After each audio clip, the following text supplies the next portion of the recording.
The third way is 1, that indicates that only one of them can continue the process flow and the others are ignored.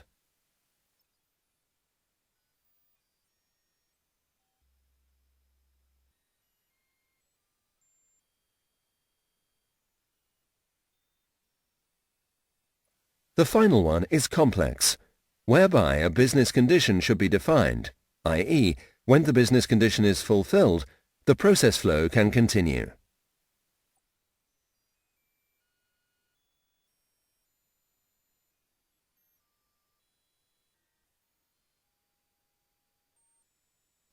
If we now return to our issue of collective policies process, we can define that the flow condition for the inspection sub-process will be none, i.e., each time that a car is inspected, the process continues with the individual policy release.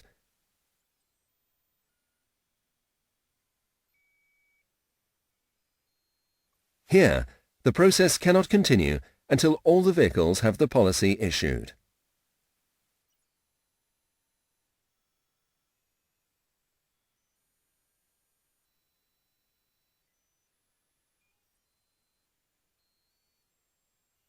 We are going to see how to define that an activity is repeated within the Bisagie process modeler. Good. Right-click over the activity and select the Multi-Instances loop type. Once this is defined, there are some characteristics of these types of activities that allow you to establish their behavior. To configure them, right-click over the activity, select the Properties option, and place the cursor over the Advanced tab. Here, we can see the BPMN attributes of the activity. For multiple instances, we have the following. Multi-instances condition is a business condition that is evaluated once when the activity is initiated, and the number of repetitions is determined for the activity. This number is a whole number. Multi-instances ordering determines if the multiple instances are performed in parallel or sequentially. Flow condition. This attribute allows you to define the type of synchronization of the multiple instances when they are executed in parallel. As we have seen previously, we have 4 options. None. In this case, synchronization does not exist, i.e., each time that an activity is finished, it continues with the next. All. In this case, it waits for all the activities that are performed in parallel to complete before continuing the process. 1.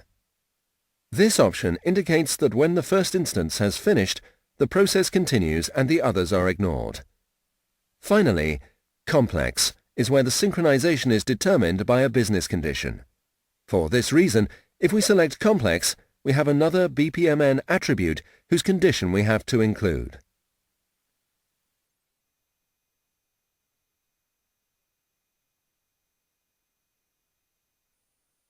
Once we have seen how we configure the repetitive activities within the modeler, we are going to see some examples. In real life, there are many examples of business processes that involve multiple instances of tasks or sub-processes. In this personal credit application process, various loans can be applied for, and the majority of the activities that are going to be performed will be per application, i.e., the number of loans applied for is not important. However, when it comes to the moment of disbursement, it is necessary to perform this individually for each of the loans applied for and that were approved.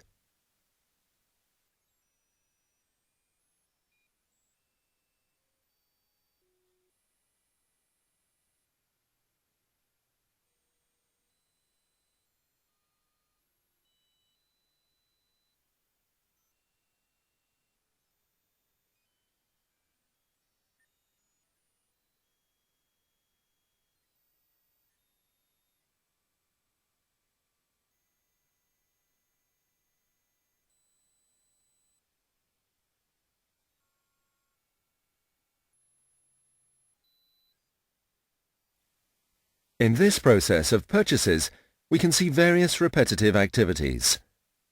The process starts with a purchase application, whereby the user applicant indicates the goods or services applied for. Once the application arrives at the purchases area, they have to obtain quotations. The company establishes as a policy that a minimum of 3 are required. For this reason, we can see the sub-process Obtain Quotation as a sub-process with a standard loop. After obtaining the quotations, we can select one or many to effect the purchase. From this moment, all the activities are performed for each quotation selected. A purchase order should be generated, the goods or services received, and the payment for them made.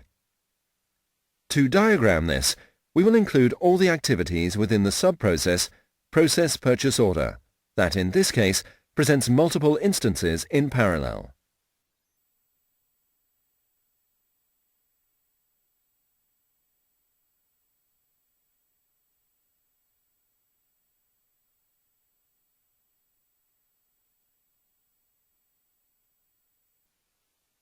Good.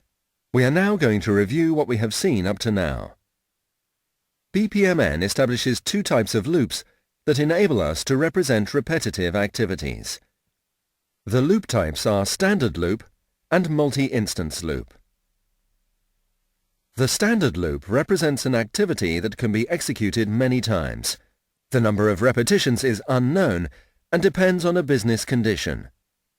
This business condition determines if the activity is performed or not. That is, the process flow is maintained within the loop, meanwhile the business condition is fulfilled. This business condition can be evaluated before executing the activity and afterwards.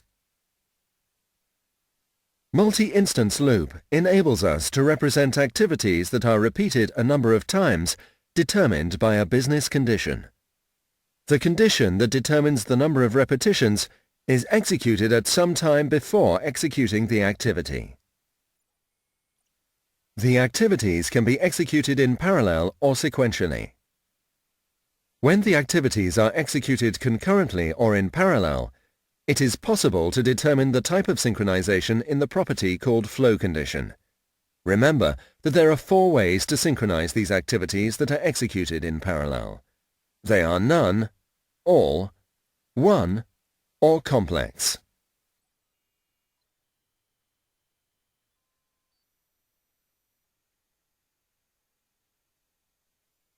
Good.